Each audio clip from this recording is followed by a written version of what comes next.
Hello, everybody. Let me just make sure that I am actually live.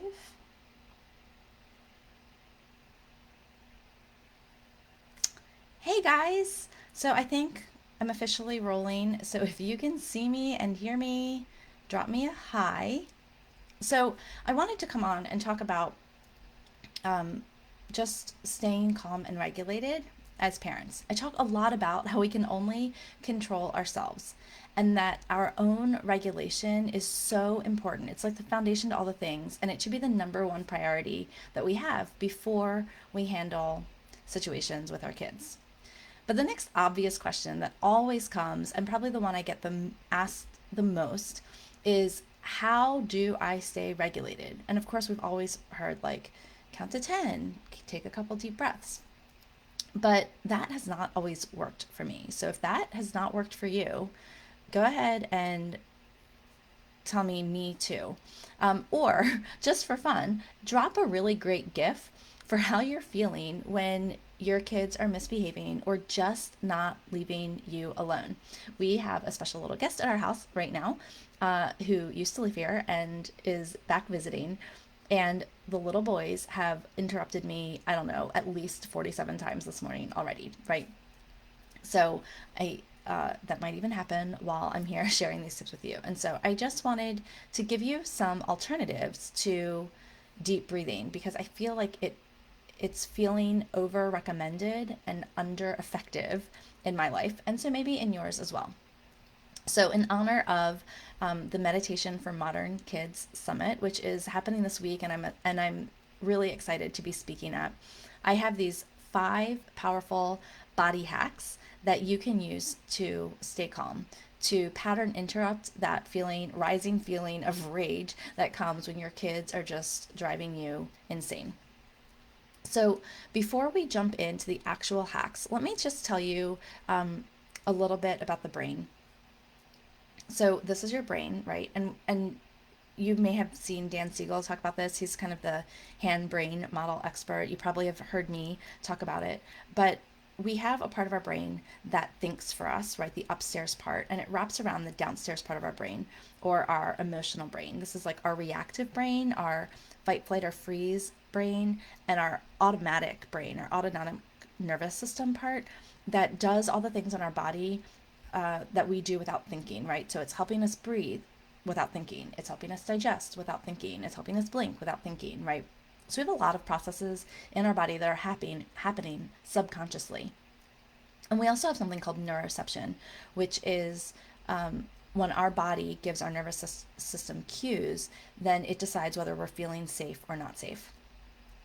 And so a lot of the things that people often suggest for calming down require this logic part of our brains, right? They're top down strategies. That's, you know, just remember, like I think, remember that your child is a different developmental age than their chronological age.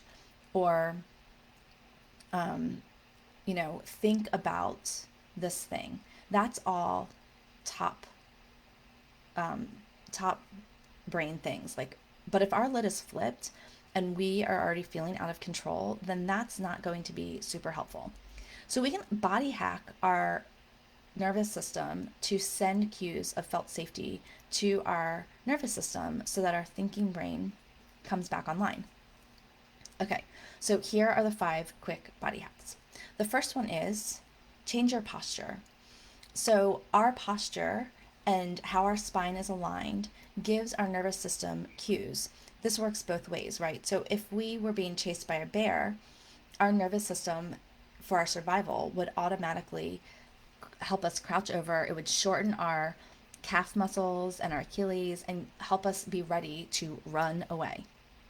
So, but the opposite is true that if we make our body crunched over and slouched, we are cueing our nervous system that we are getting ready to run from something fearful. It's telling us you might be in danger. And so it's going to activate us to be a little bit dysregulated, to be in fight, flight, or freeze. So simply by rolling our shoulders back and straightening our spine, we are giving our nervous system cues of regulation and felt safety. So, number 1, fix your posture. Number two is humming. So our polyvagal nerve is really key to helping us understand felt safety and our body's neuroception. And it has nerve endings in our facial features and in our neck and throat and our digestive tract and in our eyes, a lot of our sensory systems. So if we can activate some of those systems, then they're going to be in this feedback loop to again tell our nervous system that we can calm down. And so humming is one of those things. And for those of us who have sensory kids, a lot of them hum ad nauseum, right? But this is them probably regulating their nervous system. Think about we also hum for babies to calm them down, right? We softly sing. So if you just hum to yourself like your favorite tune, then that is going to pattern interrupt that fight, flight, or freeze response and help us calm down. Also, you'll notice that it's really hard to hum and take short breaths. It automatically slows and regulates our breathing.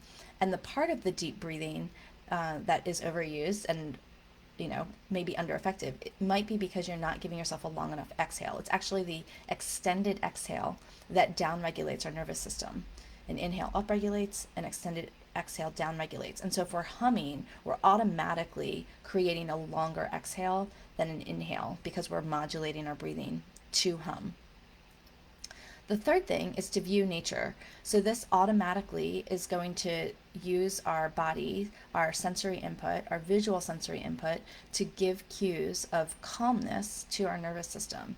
So if you can get outside and see some trees and some sun and some sky and notice some calming things in nature, that's great. If you can't, even viewing pictures of calming nature scenes can be really helpful. You can whip that out on your phone or you do it in your computer or your tablet. So 1, fix your posture. 2, hum to yourself. 3, view something calming in nature. 4th, and this is going to sound funny, releasing your pelvic muscle stimulates your vagus nerve to calm down. So the best way that I know how to experience or explain to do this is to just go pee. We automatically have to release our pelvic floor to urinate. So lock the bathroom door, get some privacy, and pee. And that can automatically flip your lid back to regulated. And then 4th, because we have so many vagal nerve endings in our face, extreme temperature can really kind of kick us out of dysregulation. And so even just going to the bathroom and splashing cold water on your face can be really helpful. So if you want to do all of those things kind of as one big push to your nervous system, right? You could go to the bathroom, sit up straight on the toilet, pee, and then splash cold water on your face after you wash your hands while humming your favorite tune. And then maybe also, viewing nature out your bathroom window if you have a window in your bathroom. Okay, so those are my 5 quick body hacks to regulation if deep breathing isn't working for you. I would love to know what works for you for calming you down, to helping you not have your lid flipped, to re-regulate yourself. If you have a quick body hack that's kind of like one of these bottom-up techniques that appeals to our lower nervous system, not our thinking brain, I would love to know it. And you can jump into our Facebook group to share those tips with us. If you're not a part of that conversation, we invite you to be there. It's such a great place to get great parenting advice and learn more about how the brain affects our parenting. And we talk about the Enneagram and essential oils because these are all, to me, really important parts of helping us implement brain-based parenting. So you can you can hop over to that group at thecorkboardonline.com/Facebook if you're not already watching this video inside that group. If you are, go ahead and comment on this video. Let us know what your most helpful and valuable takeaway was. And then also, comment, invite me if you'd like me to shoot you a quick link for this week's Meditation for Modern Kids Summit. It is absolutely 100% free to watch it or listen to it this week, and it's not too late to get started. So happy Monday, everyone. I hope these 5 quick tips help you get through your week a little bit more regulated. Remember, you are a great parent and you're doing great work.